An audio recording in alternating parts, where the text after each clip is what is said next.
Either way, I was told in no uncertain terms that I should definitely rant more often because my co-host feels that he's the only one ranting. So something occurred to me earlier, and I didn't realize I was going to have a rant on it until it like started coming out of my mouth backstage, and I was like, oh, I need to put a tap on that so I can get it out here. But it goes a little something like this. You've heard the term black fatigue, white fatigue, and general fatigue in the political spheres in the past, 3 weeks? It's become suddenly all the rage. There's the woke right, black fatigue, and all kinds of other stuff. Well, guess what? You're wrong. That is just a label they're sticking on the current issue, and that current issue has nothing to do with race, everything to do with artificial victims. The issue that the general populace is having is with these professional victims, the ones that are paid quite often quite well to come out here and parade these victim narratives so that everybody will fall in their nice little boxes and everything, and it's just not working anymore. And they're freaking out. They don't know what to do, and so they try to hang labels in every aspect of it and try to put you in your little corner and tell you you're a bad little racist to sit down and shut up and get on the right side of history. And it's not working anymore. It's not working anymore because you've overplayed your cards. You have over-victimized absolutely every aspect of the population, and they don't respect you anymore. They don't respect your opinion. So hate harder, hate more. I'm sure that'll work this time. Thank you.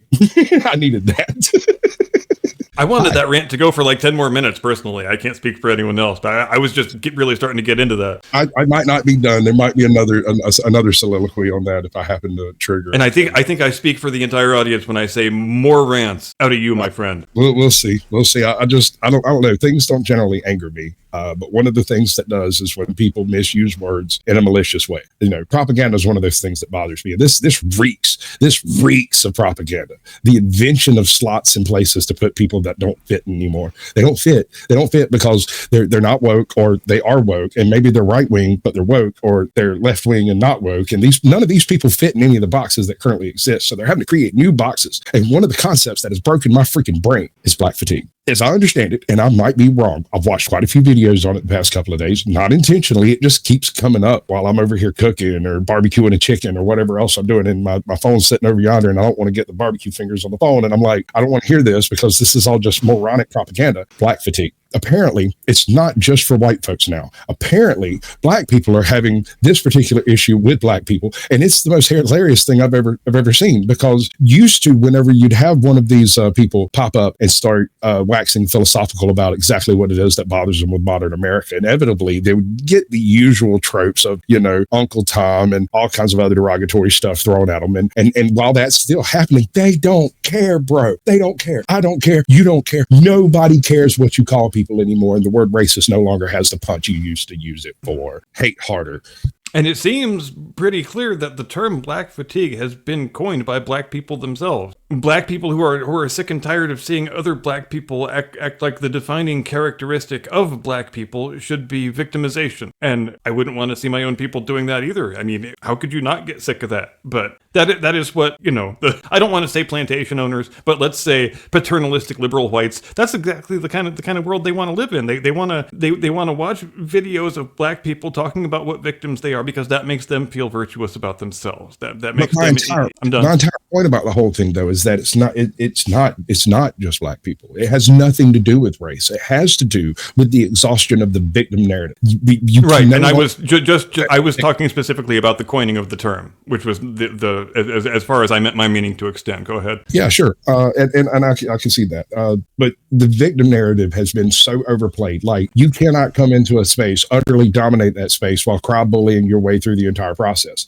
Apparently it used to work, but it's not happening anymore. People have started gatekeeping their spaces. They have taken away the power of these canceling people that are out there trying to wield their propaganda money. And I suspect there's a lot less propaganda money running around in that space. So the people who are getting it are going hard. And we're going to take a look at one of these folks later. And did we maybe see a little tiny taste of that last week with Mark Lamont Hill, who found himself on a Piers Morgan panel with 4 other people, but none of the other people were like-minded to him. So whereas he's normally accustomed to appearing alongside a group of other panel members who are going to be happy to blow smoke up his ass and tell him that he's doing great and everything you're saying is perfect and yeah, you're such a victim, he found himself in a position instead to which he was quite unaccustomed, where the other people were not buying his bullshit bloviating and actually wanted him to make sense on an intellectual level, and that just made that dude's head explode. He never was upset by nothing's ever upset any man as much as he was upset by that. He upset himself. He was the only one that dropped a hard R during the whole thing, and then he triggered on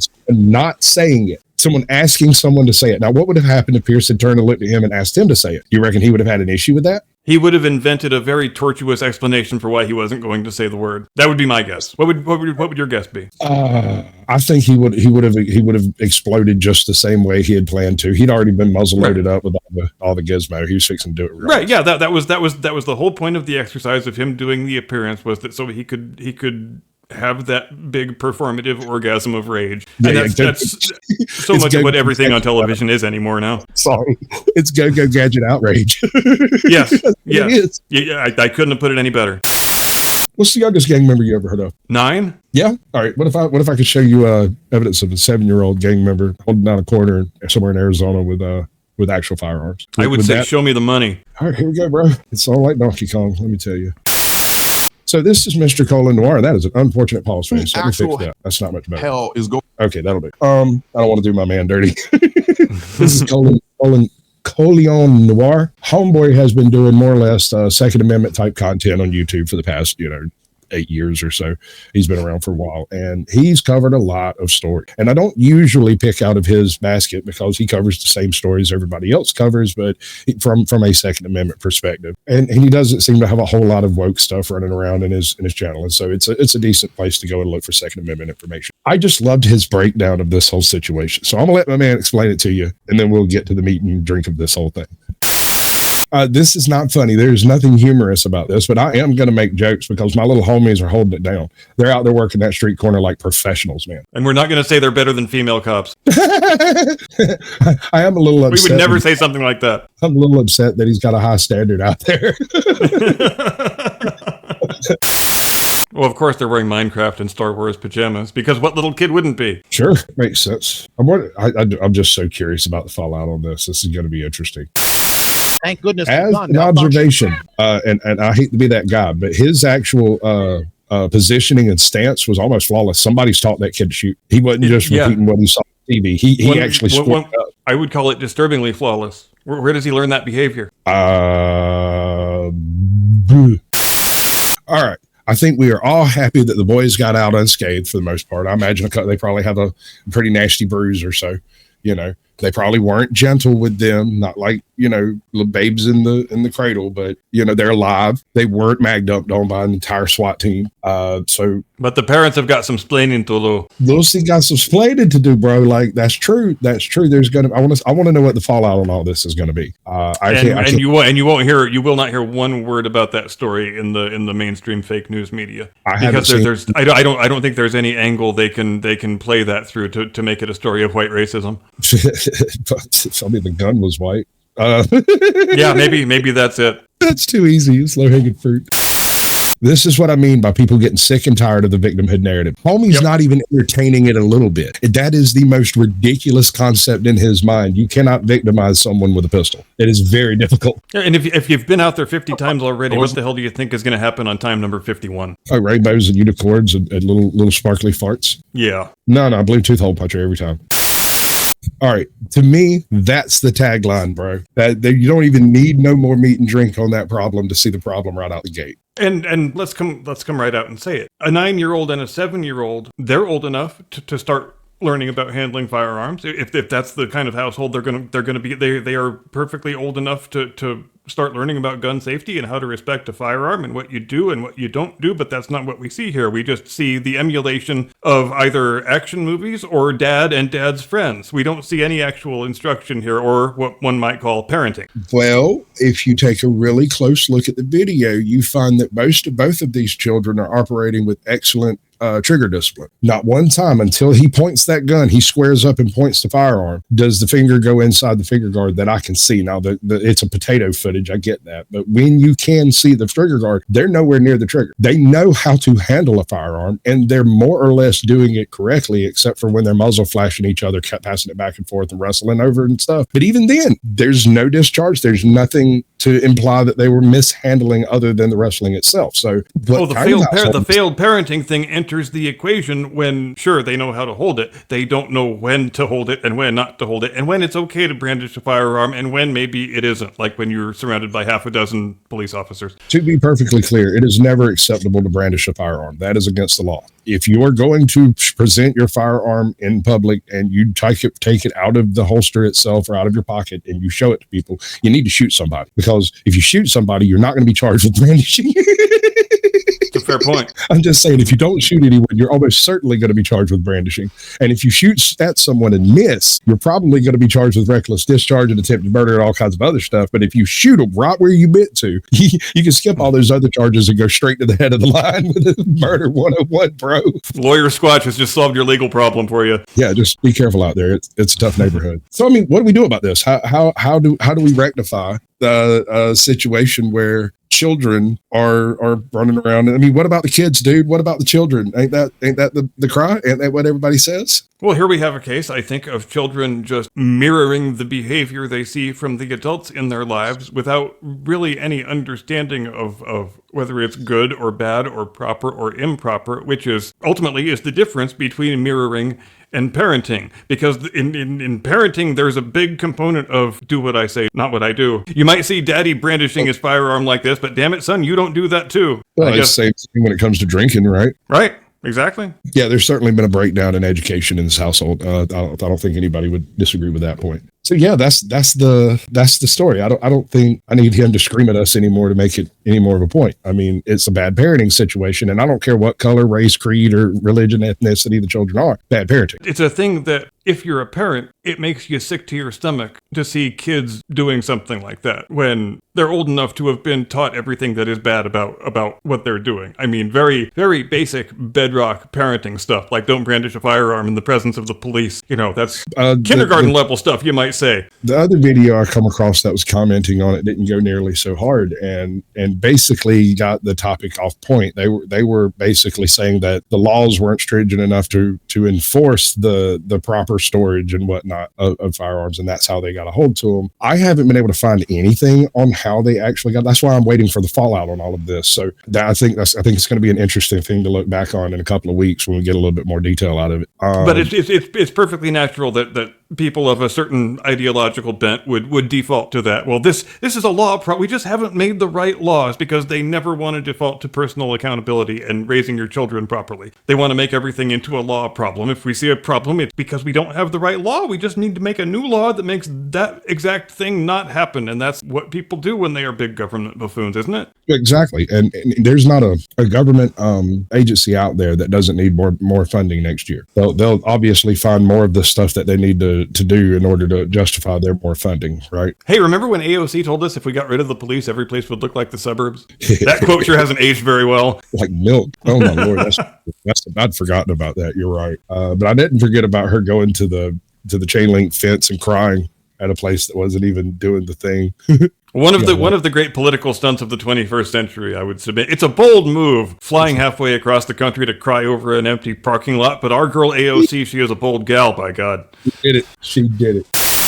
In other news, for those of you who don't know, Tim Pool and what's his name from Adam Explains Everything or whatever, Connor Tomlinson. No, it's Adam something. He's Adam on YouTube. Everybody knows him. He's been on your feed forever and ever, telling you what a terrible person you are and how there's not enough land and we got to get rid of some of the carbon. But you are the carbon we want to get rid of. So yes, keep that on while we're watching. Fucking carbon unit. We've been trying to add a segment, or at least I have been, that we call the Schmarmalade. And I found this bit, and I found good old Sargon of Akkad going over the very same point that I was wanting to make, and he does it so well. It's such an excellent performative thing, as it often is with him. All sides of this, Benjamin's doing a magnificent job, and then Tim Pool is absolutely eviscerating this fool, and homie can't do nothing but smile and say you're wrong. Nanny boo boo, I'm not listening to you. You know, that whole freaking thing, bro. And it's so hilarious to me to watch. I know you are, but what am I? Exactly, that rubber and glue BS. It's like the Pee Wee Herman School of Internet Discourse. Now, we're not going to go through all of this. We're going to check out a couple of specific points, but his intro is absolutely amazing, and he does it better than most people I see. And he's not especially right-wing. I want to make this perfectly clear. In America, he'd be a liberal. He would straight up be like a center-of-the-road Democrat. Yeah, but we have very bizarre definitions of where the Overton window is now. Until that settles down, we're just going to have to go with what we can get. But me and him agree on this point here. Does this not sound familiar? Oh my lord! Oh my lord! He just named it because I love that term of tactical retardation. That is a thing of beauty, Sargon. Dude, I have been on panels where people who were speaking perfectly eloquently in a debate turn around and just basically state that they are too moronic to understand the words that are coming out of your mouth because it is a thing that we see happen every single day when someone finds themselves in a rhetorically uncomfortable position. He goes on to define some other points here that are ubiquitous across the whole liberal sphere over there. The consensus mechanism. There, that phrase says so much, because that is so much of what the liberal intellect has defaulted to. It's the thing I talk about from time to time that I call the Wikipediaization of the human intellect, where we have taken truth and replaced it with consensus. If a bunch of people we identify as smart say a thing is a certain way, then that's more important than truth, and we regard that in lieu of truth and take it as truth, and that's madness. It basically comes down. He just said exactly the same thing as trust the science. Yes. You're damn right. The same position. Stop thinking for yourself. Listen to the experts. Don't trust anyone who's not a bona fide PhD in that specific field, and everyone else is just useless cog of economics, right? It is a man who wants to live in an authoritarian technocracy where you always trust the kindly man in the white lab coat. Or the AI. Yes. Yep. Exactly. He's dropping some thick concepts all the way through this little intro bit. And when we actually get into breaking down the actual video, he can't stop. In his mind, I have to maintain the appearance of ideological purity, or I will lose my audience and I will lose money. Exactly. And on top of that, without the consensus group agreeing with him, he has lost all of his political capital and every bit of his ideological fervor. Because if he's not in that groove that he senses his followers or whatever want him to be in, then he is not the person he says he is. But in reality, he's not the person he says he is because he's just wrong. Yes, because nobody is going to that guy's channel and consuming his content because they want deep, thought-provoking, probative analysis. They are going to that channel and consuming that content to have smoke blown up their ass and confirmation of their priors. I don't disagree on any particular point, but I think it's also because they prefer that idealistic flavor of Marxism. So it essentially comes down to a bunch of revolutionary cultists that are sitting around bloviating back and forth at each other just to blow smoke up each other's asses. It's navel gazing at its finest. Yep. Yeah, no, I really want to try to get into his Discord so I can drop this whole Smarmaladia thing on him. Because if this motherfucker right here does not represent Smarmalade at its finest. I mean, just the thing with the head on the hand and the smug, self-satisfied little smirk. It's all right there. It's all right there. In a body language read on this guy, he is so consciously discognizant during this interview that he's gritting his teeth and basically closing his eyes physically so as not to see Tim getting upset. And his only guiding light the entire time is I can't say anything that pisses off my audience. Which pretty much means he can't speak the truth, which means he can't speak intelligently on any given topic. Right. So he has to bloviate and obfuscate and play all the same, mental gymnastics that we always see such people playing week after week after week. Exactly. And ladies and gentlemen, that is propaganda. That is what that is. Narratives versus reality is propaganda at its base. It is propaganda in exactly the same sense as when Jake Tapper goes on your television and tells you Joe Biden is totally good to serve another 4 years. And how do we know? Because Jake Tapper said so. Oh, he got diagnosed with an aggressive form of prostate cancer, according to the AP. It's true. And the Robert Hur tapes just dropped this week.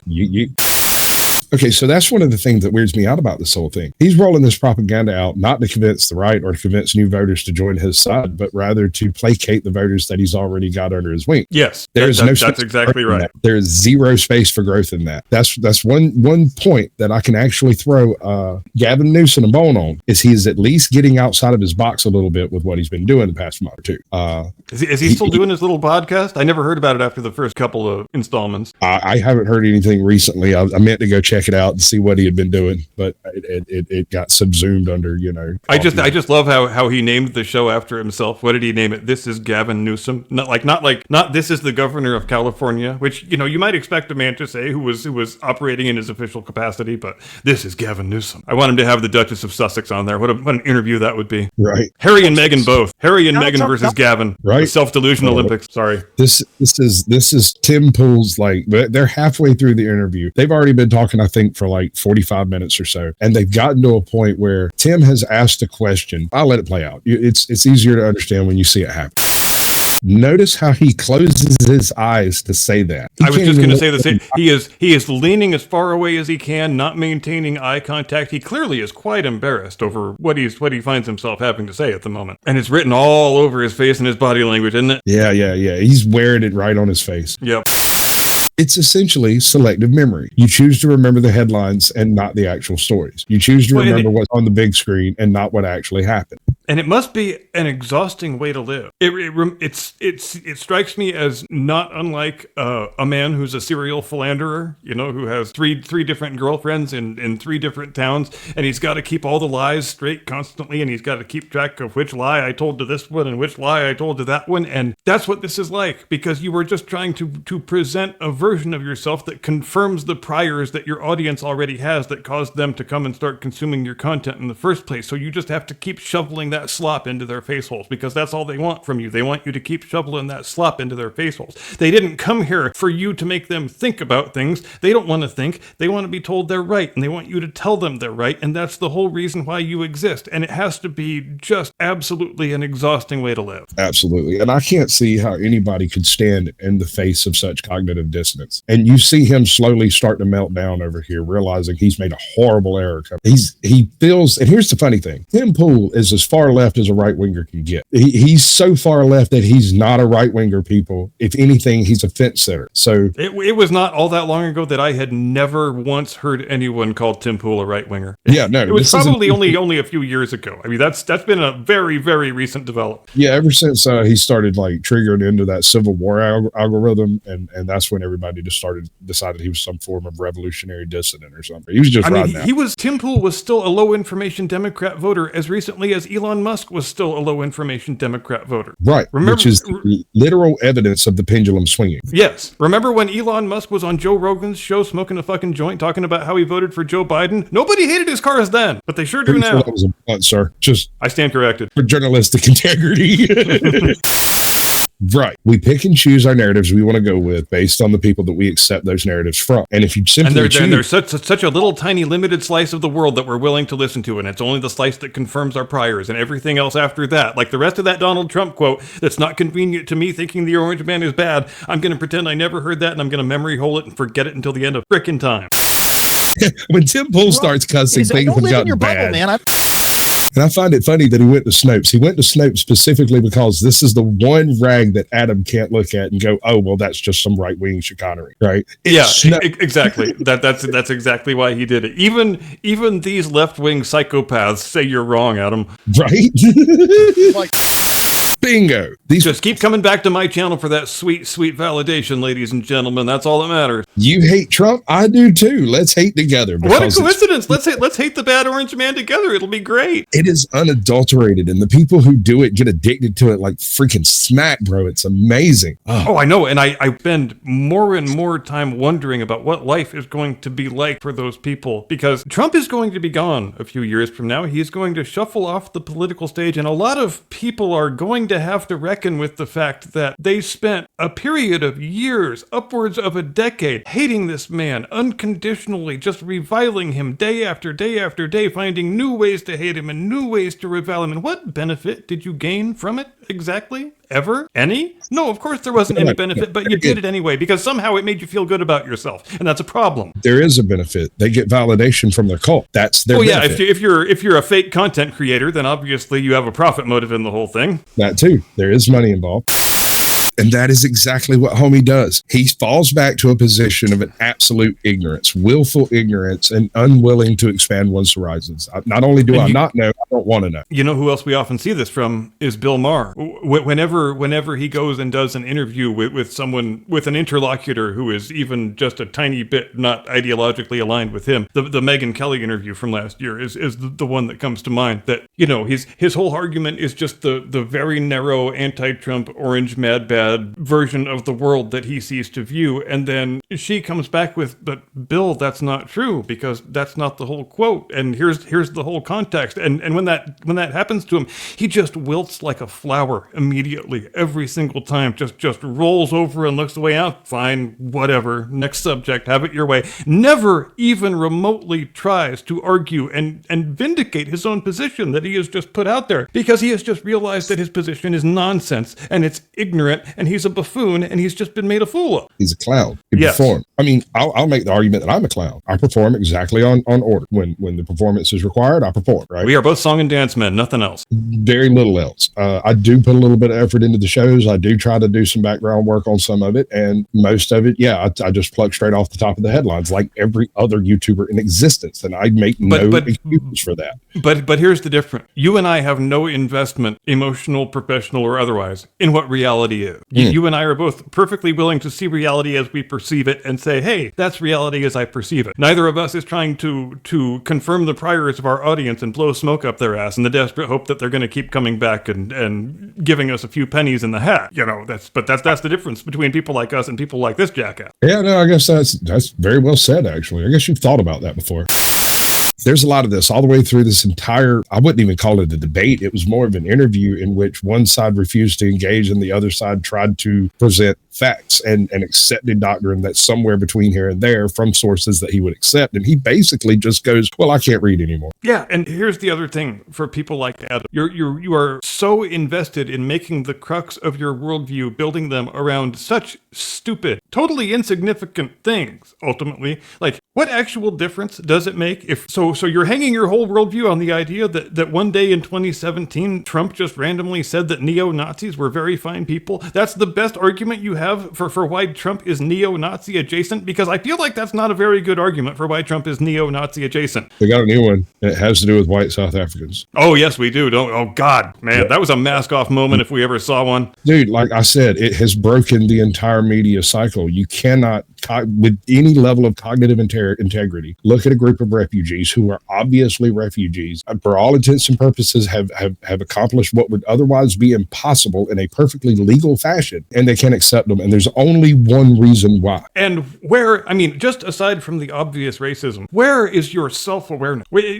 Before you go on camera and say this stuff, where is that moment where you step back and say, I may have acted like 15 million military-age males was a perfectly cool thing, and now I'm having shit fits over 49 Afrikaner families with children. This might not actually be the best look for me, but we never get that because self-awareness is so passé after all. I mean, you put it in front of them and they just deny it's a fact and turn around and try to call you racist. And just the venom and the anger and the viciousness and like people issuing threats to these people. And like, does that make you feel good to do that? Makes you feel like a virtuous person when you threaten young families with children? That makes you feel good about yourself? You think you're standing on the moral high ground when you do that? I mean, really? I don't think so. I don't think it has anything to do with that. I think this very same narrative that's at work here with Adam is also at work there with every single mainstream media and all of the supposedly fair and even .orgs and whatnot, the NGO, is that right? No,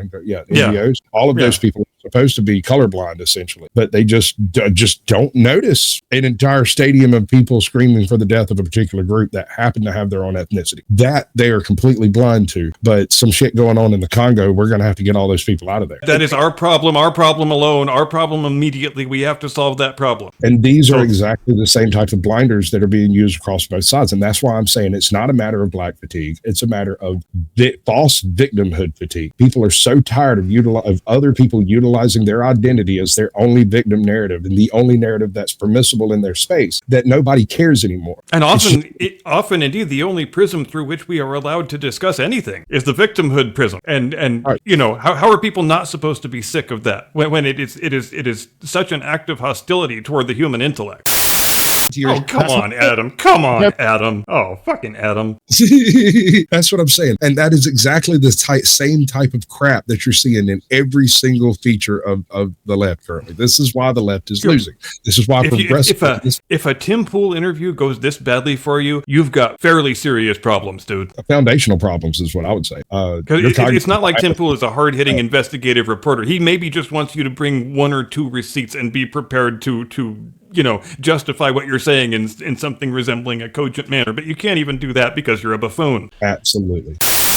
And because you I can't don't think like that Joe. if you've actually heard the entire quote. The only way you can think that is if you have only heard that little 7 or 8 word snippet. Because those of us out here who are honest people, who know the quote, who know what was actually said on the day, we know exactly what Trump said on the day. He said there were very fine people on both sides of the issue about whether the statue of Robert E. Lee should remain or be torn down. That was the both sides he was talking about. He wasn't talking about non-racists and fucking neo-Nazis. That's the biggest lie in that whole goddamn ridiculous narrative. It's there though, and they stick to it religiously. Like flies on shit, dude. I have a family member that was touting that crap around, and so I had a clip, the full clip, like 6 seconds or so. It wasn't even a long clip, right? Long enough to get the whole quote in. And every time they would bring it up, I would just hit play and let it play. I wouldn't say a word. I just played the entire quote, and they just look at me. And the very next time we would come across each other, they would have exactly the same talking points, exactly the same way again.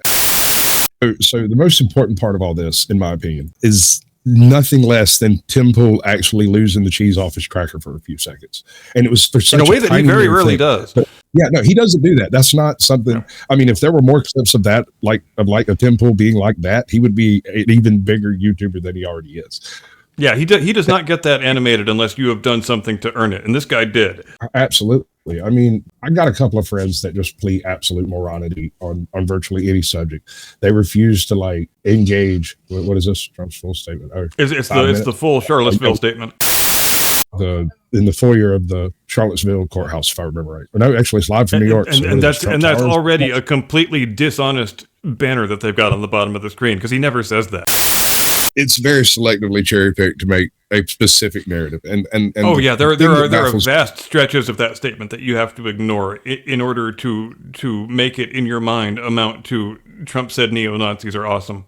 I mean, yeah, he never said you've got to that. go on quite the intellectual flight of fancy to get from point A to point B on that one, but they don't. They never watch the actual statement. They watch the little bits that are cherry picked that amount to what they want it to amount to, that they consume on, Guy's channel. Adam probably has a selectively cherry picked, perfectly edited video of it on his channel, and it tells his audience exactly what they want to hear, and that's great for Adam.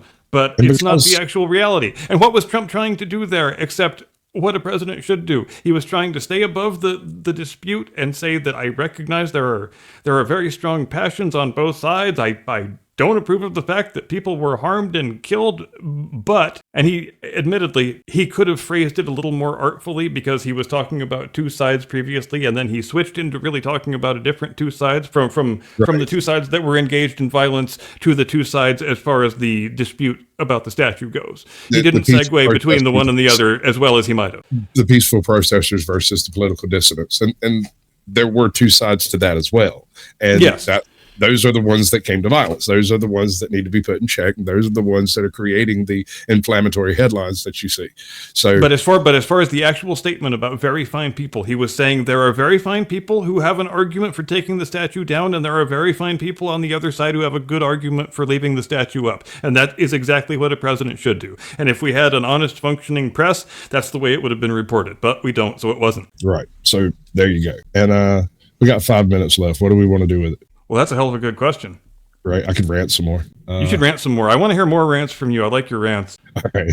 I'll keep that in mind. I'll try to find something to get incensed about. But I mean, it comes down to victimhood narrative. That's what it is. We're not tired of any particular class of people. We're tired of people screaming around, woe is me. Oh, woe is me. I'm so oppressed. Now, if you're oppressed, how can you walk into an environment and completely dominate it with just a few squeaky wheel statements? You can't be a victim and the one that's perpetrating the victimhood. And I'm not going to. We have made victimhood into our most coveted form of social currency. Yes, it's clout. It comes down to basically distilled clout that is utilized in the social media spaces specifically to justify your absolutely outlandish and clownish positions. It's like people who say my truth versus the truth. Oh yeah, and doesn't that just sum the whole thing up? Grim Ben wants a Marvel movie rant. Isn't it fun how they're trying to play Thunderbolts into some kind of a box office hit? What does it have? 320 million worldwide now after 3 or 4 weeks? Yeah, what a blockbuster that is, Marvel. Very great work. I mean, if we were living in 2010 and freaking Iron Iron Man 2 was doing numbers like that, it would be seen as completely goddamn disastrous. But they're trying to play it as a hit. I haven't seen the picture. It looks very gray and very yellow. Can't imagine I ever will see the picture. There's nothing about the picture that makes me want to see it. It was such a tremendous box office hit, they changed the name of the fucking movie on the second weekend. And if that's not a show of confidence, I don't know what is. And I think that's about all the Marvel movie ranting I have for right now.